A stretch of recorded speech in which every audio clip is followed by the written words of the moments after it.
Seguimos compartiendo con todos ustedes, así estamos a través de TV Más HD y esta noche, tal cual lo habíamos anunciado, porque además llegó puntualmente, lo hicimos esperar un rato. El invitado es el doctor Álvaro Vega, uno de los candidatos a presidir la mesa política del departamento de Florida por el Frente Amplio, en estas elecciones internas que tendrán lugar el próximo día 24. Buenas noches, bienvenido. Muchas gracias por la invitación. ¿Cómo se está viviendo esta campaña interna? ¿Hay intensidad? ¿Se puede decir que existe puja electoral? ¿Cómo lo está viviendo como candidato? Yo diría que menos mal que hay puja electoral, porque si no sería tal vez mucho peor, porque ha costado entrar en caja y en campaña, pero claro, llega el momento de la verdad y la gente de alguna manera se empieza a interesar y los que tienen... los que se sienten frente amplistas, se sienten próximos al Frente Amplio, de alguna forma se arriman. Y la contraposición de candidatura siempre es bueno, porque eso genera alguna forma de oposición y uno optan por uno o por otro, o porque no le gusta a uno votan al otro, o al revés, ¿no? ¿Y cómo ve o cree que se está dando en este momento dentro del Frente Amplio? ¿Se está eligiendo por Vega o por los sectores que acompañan a Vega, o por Augusto López y los sectores que acompañan a López? No, creo que es múltiple. Hay gente que vota a uno porque le gusta más y otro porque vota a los sectores y los sectores recomiendan. Va a haber una gran desobediencia, sobre todo a nivel nacional, ¿no? También creo que departamental. ¿Y hay información suficiente? Lo que pasa es que, ¿qué ha pasado? No, el Frente Amplio en realidad ha apostado poco desde el punto de vista informativo a esta campaña. A nivel central, salvo alguna cosa, se ha hecho muy poco. Y es una elección relativamente compleja, que uno termina recomendándole a la gente votar lo que entienda, lo que no. Y aunque se ande vota en blanco si no entiende nada, porque lo que importa es que participe, que por lo menos diga, acá estoy yo. ¿Y por qué estas elecciones internas dentro del Frente Amplio? Por allí se pueden preguntar. Están pautadas. Claro, pero algunos, por ejemplo, desde la oposición, uno ve comentarios que se realizan en las redes sociales, hasta a nivel de prensa, que cuestiona, bueno, la situación de dificultades que vive el país y el Frente Amplio está de elecciones. ¿Por qué el Frente Amplio está de elecciones? Pero las elecciones nunca se suspenden porque hay esas dificultades, salvo cuestiones climáticas o dramáticas como las que pasó en Dolores, ¿no? Que eso fue el motivo de la postergación del acto electoral, que en realidad estaba previsto para mayo. La realidad es que estas elecciones están pautadas, se eligen las autoridades del Frente. Por suerte el Frente cambió, esto antes se hacía entre cuatro paredes y ahora, por fortuna, se hace en una elección a padrón abierto, y me parece que es una buena medida, de lo que piensa la gente del Frente, de lo que el Frente está transmitiéndole a la gente. Me parece que da muchos elementos para leer. Podemos decir, no es el mejor momento porque hace un frío de pelarse, pero bueno, está. Sí, algunos critican, algunos pueden decir, sí, pero los morrones están caros, la energía también. Digo, son los temas que se discuten, pero en la diaria. Aunque no haya elecciones, los morrones van a seguir estando caros. Exacto. ¿Y cuál es, desde su punto de vista, usted dijo, y por suerte hay puja? ¿Qué lo diferencia a usted de López o de la corriente que acompaña a López? Yo creo que el Frente Amplio está enfrentado a una situación en la cual se va a ver, según algunos resultados de estas elecciones, sometido a una serie de tensiones que pueden ser fracturarias. Porque va a haber ahí, digamos que dos grupos, por llamarlo de alguna forma, en tensión, y el problema es que si una mitad le impone a la otra sus soluciones, la tensión puede llegar a ser tanta que termine fracturando una herramienta que yo considero que hoy es imprescindible para este país. ¿Eso a nivel departamental o a nivel nacional? A nivel nacional. ¿Y cuál es esa esto tensión? Es parte de la batalla. ¿Y cuál es esa tensión?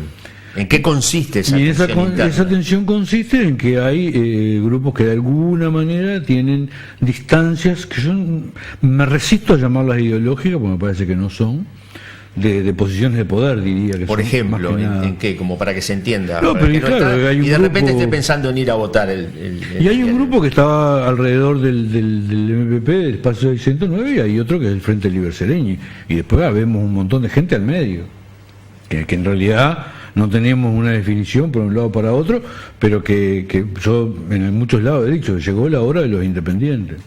Básicamente, ¿qué cree que son? Usted dijo que no cree que sean posiciones ideológicas, pero son posiciones, en definitiva, de decisiones que se adoptan. Si usted menciona al Frente Libre Sereñi, está el ministro de Economía. Posiciones que se adoptan desde el punto de vista de lo que son los lineamientos económicos del gobierno. No solo los lineamientos económicos. Digo, yo creo que aquí hay... A ver, esto se viene desarrollando. De hecho, durante el periodo anterior de gobierno hubo dos líneas económicas enfrentadas. Se hablaba de dos equipos económicos. No sé si dos equipos, yo qué sé, esas son cosas, pero obviamente la OPP venía por un lado y el Ministerio de Economía se manejaba en otros niveles. Eso era absolutamente claro. Uno respondía al vicepresidente de la República, que era Astori, y los otros al presidente de la República, que era Mujica. ¿Y eso le hizo mal o le hizo bien? Yo, lo que pasa es que no sé medirlo. No sé medirlo. Creo que hubo cosas buenas y cosas malas, de todo, como todo en la vida, ¿no? El problema es no hablarse. El problema es tomar algunas decisiones sin que lo del hermano sepa. Y el problema es no tener información sobre algunas de las cosas que pasaron, por ejemplo, en los centros. Que pasaron, y fue el periodo anterior. ¿Y en este periodo de gobierno qué estaba sucediendo? En este periodo de gobierno creo que hay, por ejemplo, lo que pasa ahora con la rendición de cuentas, ¿no? Donde hay un núcleo de legisladores que no quiere que se posterguen algunos gastos y está enfrentado obviamente con el Ministerio de Economía, con Astori, ¿no? Uh-huh. Y por eso no se ha votado, y se va a votar lo que nunca nos pasó, porque teníamos claro que eso era una cosa muy mala en el Parlamento, sobre el filo de la navaja. Que era lo que no se quería. Supuestamente existía un acuerdo. Es que nunca debes hacerlo, nunca debes hacerlo eso, porque si el tiempo se te va, no tenés rendición de cuentas.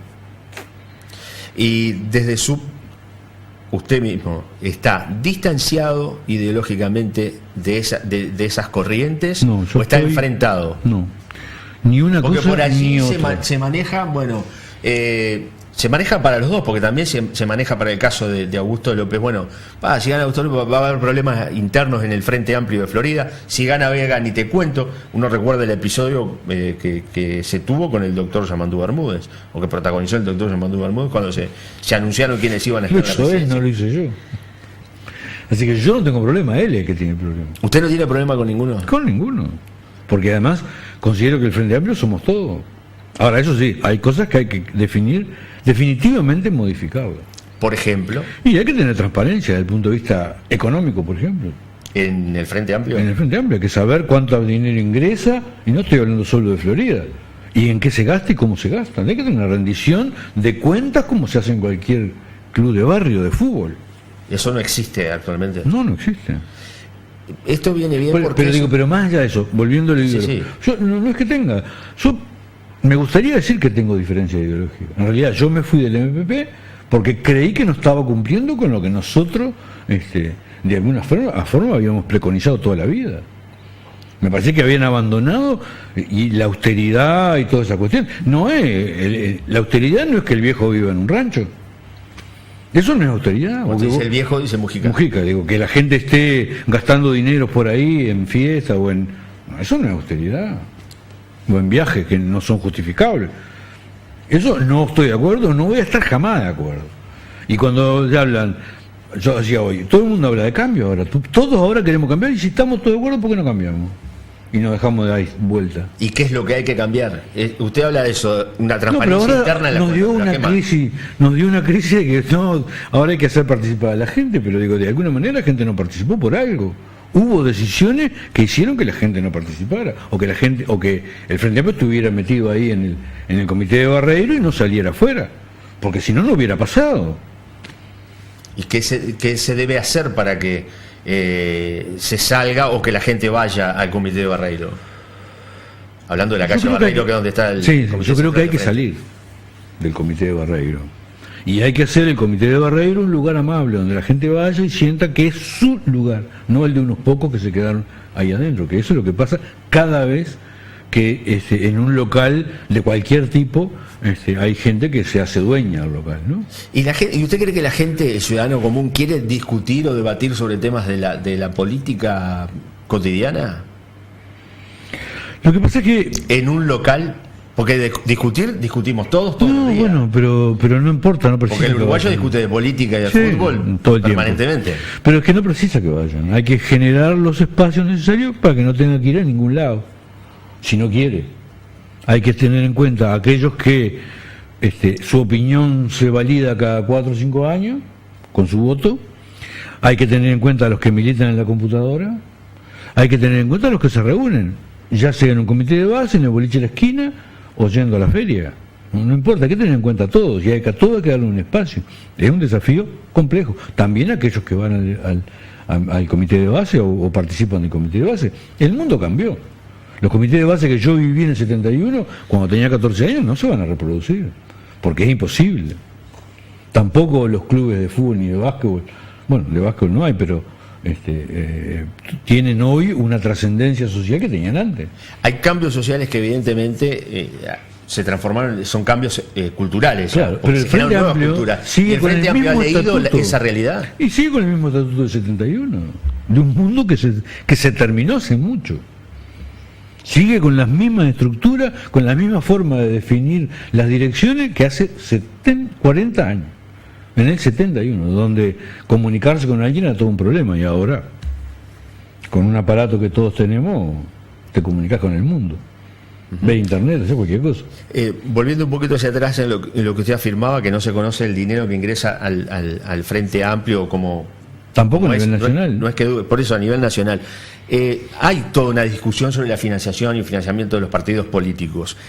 ¿Cómo debería ser? ¿Cómo entiende usted que debería ser esto? ¿O ya no es lo suficientemente claro? Lo mismo que es en cualquier lado. Todos aquellos que participen de esto tienen que tener información sobre qué se recibe y cómo, y qué se gasta y cómo. ¿En qué lugar del mundo, en qué lugar de una organización política o social no se sabe el dinero que entra y cómo se gasta? De hecho, las rendiciones de cuentas fueron bastante pálidas de todos los partidos políticos, las últimas elecciones. Pero una cosa es las elecciones.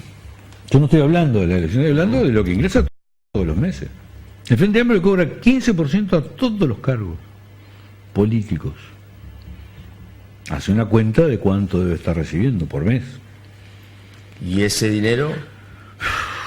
Y no hay una cuenta, no hay una rendición de cuentas clara de cómo se gasta eso.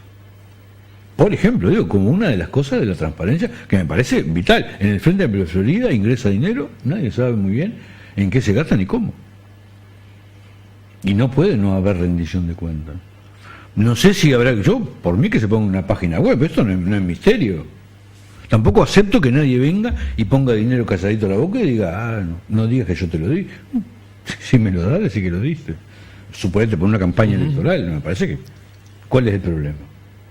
Ahora, se manejan con misterio estas cosas que en realidad capaz, seguramente no hay nada extraño, pero se manejan con misterio, no sé por qué. Forma parte de la transparencia. ¿Cómo cree usted que puede llegar a ser el día después de las elecciones aquí en Florida, independientemente del resultado? O dependiendo del resultado. ¿Cuál de las dos lecturas es la que hay que hacer? El día después no va a pasar nada porque no va a haber resultados, pero bueno, 15, digamos, 20 días después. 15, 20 días, cuando se sepa quiénes son las autoridades, cómo van a quedar conformados. No, en el caso de Florida, ¿quién va a presidir la mesa política? Si usted o López. Yo voy a ser presidente del Frente Amplio, no de la mesa política. En realidad el cargo, si es que me eligen, ¿no? Va a ser presidente departamental, no de la mesa política. Yo creo que, bueno, no sé cuál va a ser el perfil que le puede dar Augusto. Puedo hablar de lo que yo voy a hacer, que es, entre otras cosas, poner este Frente Amplio en la calle.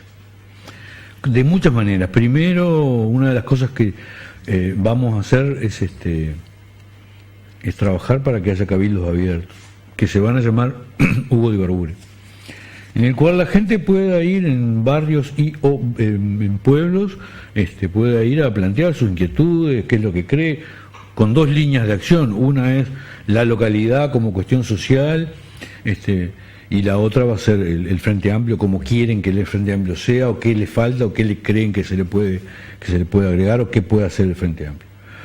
Porque yo creo que si uno de los problemas que tiene Florida es no ha discutido cuál es su futuro. Florida como departamento. Le estamos tirando palos de ciego más acá, a veces al turismo, a veces aquello, a veces... en realidad, cuáles son las industrias que hay en Florida. Y no digo solo Florida ciudad, son agroindustriales. No, si ese es nuestro destino, para bien o para mal, apostemos ahí, discutamos con la gente cuáles son los caminos que hay que seguir para que eso sea mejor, más grande y dé satisfacción e impulso a una economía que viene complicada. Usted ha recorrido en estos tiempos por esta campaña electoral interna que se está haciendo. ¿Y qué es lo que le plantea a la gente? ¿Cuáles son las preocupaciones? Bueno, esta, por ejemplo, que yo estoy hablando de los cabildos abiertos, lo planteó como una cuestión. Yo viví un cabildo abierto en tal lugar, me pareció bárbaro. Y tomamos la idea. Habitualmente lo que te pasa es que recoges cosas. Después se quejan de los jubilados, se quejan del precio de algunas cosas, no solo de los morrones, ¿no? Que son imprescindibles de último. Creen que el Frente Amplio, el gobierno no está parado en la cancha como debería estar. Obviamente que esta cuestión de la crisis económica les ha golpeado, a pesar de que, y los cambios del IRPF, yo diría que eso no es una gran preocupación. Porque la mayoría de la gente no va a estar comprendida en eso. ¿Cómo reacciona usted? ¿Cuál es la primera reacción que ha tenido cuando se ataca a la clase media con el ajuste fiscal? Ese tema lo discutimos en el Parlamento cuando la ley de reforma tributaria. Porque digo, cuando hablamos de clase media, ¿de qué hablamos? ¿Hablamos de un concepto ideológico que existe? Porque en Uruguay, capaz que hay algunos que se vanagloria de ser ricos, pero en general somos todos clase media, y algunos son más clase media que otros. ¿Y qué otros... es ser clase media en Uruguay, según la lectura que...? No, yo creo que es una cuestión social, fundamentalmente. ¿Y cómo la define? Y son aquellos que tienen la posibilidad de progreso, si es que lo logran y si es que lo pueden lograr, que tienen una capacidad intelectual o creen tenerla, que los hace ser universitarios u oficios que pueden de alguna manera ser, como diría, hacerlo progresar. En un sentido económico, fundamentalmente. Y en el sentido social, yo creo que son la gran masa de integrantes del Frente Amplio. ¿La gran mayoría son Frente Amplistas? Sí, la gran son los mayoría. Que han votado al Frente Amplio en sus tentados. La gran mayoría. Electoralmente. Claro, electoralmente tiene una gran expresión dentro del Frente Amplio. ¿Y ahora, si hay descontento en ese sector, qué pasa? No, el problema cuál es, que yo no sé si hay descontento en ese sector, pero digo, uno ve quejarse a cada uno según su... Yo vi gente que gana 300.000 pesos por mes, que no es un mal sueldo, ¿no? No. Por los aumentos del IRPF. Y lo que les dije fue, pero... Diríamos, con 300.000 pesos yo creo que más se de puede andar bien. Y yo les decía, pero ustedes ganan eso y les va a tocar un aumento de un 10% en enero, 30.000 pesos. No, ni se van a dar cuenta de lo que le va a aumentar el IRPF. Entonces, cada uno se preocupa a su nivel. Y creo que esa gente en cierta forma es parte de la clase media. Es parte. Y gente que se enojó y no sabe muy bien cómo va a ser y bueno, eso puede pasar. Ahora, la otra cuestión es que si clase media son los que ganan al medio, es decir, de los 10 de esos que se arman 10 partes de la sociedad según su ingreso, estaríamos hablando entre el 2 y el 8 o entre el 3 y el 6, una cosa así, o 4, 5 y 6, esos serían los del medio. Esos ganan bastante menos que los que van a ser afectados por el impuesto. Entonces, cuando uno habla de clase media, ¿de qué habla? Porque además la clase media tenía otras características en los bancarios. Estoy hablando de la década del 70, predictadura, incluso durante la dictadura. Eso todo ha cambiado, todo se ha modificado. Entonces, es difícil saber de qué hablamos cuando hablamos de clase media. Los partidos de la oposición muchas veces dicen, porque atacan a la clase media, como si ellos lo hubieran tratado bárbaro. ¿No? Porque, de hecho, empobrecieron un montón de gente. Pero yo no creo que haya en esto un ataque a la clase media. Por lo menos no lo diría como un título que después no tiene contenido, que en realidad es vacío. Cuando uno dice eso no está diciendo nada, porque habría que definir de qué estamos hablando. ¿Y de qué debería hablar el Frente Amplio? ¿En qué debería enfocarse el Frente Amplio a nivel departamental? ¿Lo hablamos luego de la pausa? Dale. Vamos a hacer una pausa y luego de la misma seguimos dialogando con el doctor Álvaro Vega aquí en TV+, en Así Estamos.